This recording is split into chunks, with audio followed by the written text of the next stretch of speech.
6 years in a row. Well, outside right now, you guessed it. It's a quiet, clear night here in the Ozarks. We've had a nice long run of this, haven't we? Temperatures outside at this hour falling back into the 60s, currently 68 degrees. Here's a look at the morning lows. 40s, very common across the area. And, this is the kind of pattern that makes it very tough to exactly pinpoint what that low is going to be because there's a lot of variability because the night is clear, the night is quiet, the winds are very light, the air is dry, and all of that allows the temperatures to try to bottom out. But if you get a spot where maybe the wind stirs up a little bit, temperatures may not get quite as cool. That's why there's some variability here in our lows. 43 this morning in Clinton, 45 in Springfield, meanwhile 48 in Branson, and 50 in Harrison this morning for the low. Still cool any way you slice it. Afternoon temperatures warming into the 70s and low 80s. 82 today in Springfield. We hit 82 yesterday, so that's 2 days in a row now where we've had highs in the low 80s. Wanted to show you this picture. This was sent in by Christy Ross. This is out of Lincoln, Missouri in northern Benton County. And you can see some of the fall colors starting to show up.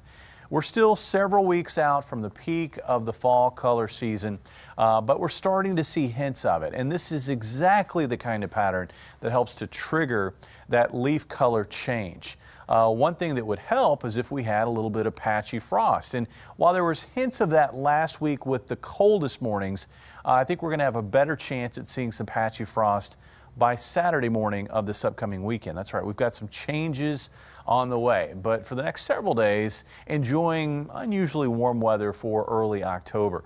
Conditions are quiet locally and regionally. It'll stay that way overnight tonight. Just a little bit of high cloudiness starting to sneak in towards sunrise, maybe up towards say Truman Reservoir and Stockton Lake.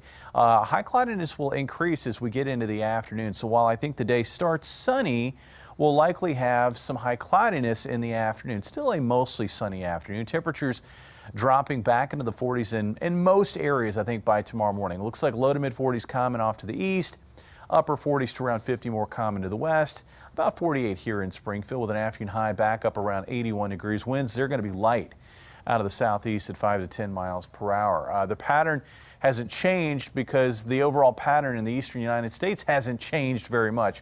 We've had high pressure parked up near the Great Lakes. We've had low pressure at times associated with Ian or the remnants of Ian. Now we've got this nor'easter here off the East Coast. Anyway, that pressure difference generating a steady flow of mild, dry air into the region. That's kept things very quiet and also very comfortable. Now, it looks like this pattern is going to finally change as we get into the middle of the week. We're going to have a little dip in the jet stream making its way from the western United States into the middle of the country, and that will push a cold front into the area. The problem is the cold front doesn't have really any moisture to work with, so it will bring some clouds, but it's not going to bring any wet weather. And it looks like it's not even going to bring that much in the way of a cool down. In fact, I think for the most part, it's negligible, its impact on temperatures. The second cold front, it's a different story with that one. That one's going to dive across the area late Thursday afternoon into Thursday evening, and I think it will deliver the chilliest weather of this fall season so far. No rain, maybe some cloud cover Thursday afternoon, but take a look at the drop in temperatures. We go from a high of 81 on Thursday to a high of 65 on Friday. That's with mostly sunny to partly cloudy skies. And then as skies clear out Friday night, here we go. Lows in the 30s in a lot of the area. I think especially near and north of Highway 60. Lows maybe more in the low 40s across northern Arkansas. But where we have those lows in the 30s, that's where you have to start thinking about that possibility for some patchy frost. And then a sunny day on Saturday with a high of 65. That's a fall day. Yeah. Sunday, low 70s. Monday, upper 70s. We'll also have maybe a shot at a few showers on Monday. Which we desperately need. We do. You were talking about this earlier. You said that we haven't had any substantial rain since early September. We really haven't. I mean, we had an inch of rain on the 2nd of September, and since then, virtually nothing. And that's why it's gotten so dry again across all of the area. I can say after Monday of next week, we should see those rain chances continue to perk up through Wednesday. We'll be keeping our fingers crossed on that one. All right. Well, nearly a week after Ian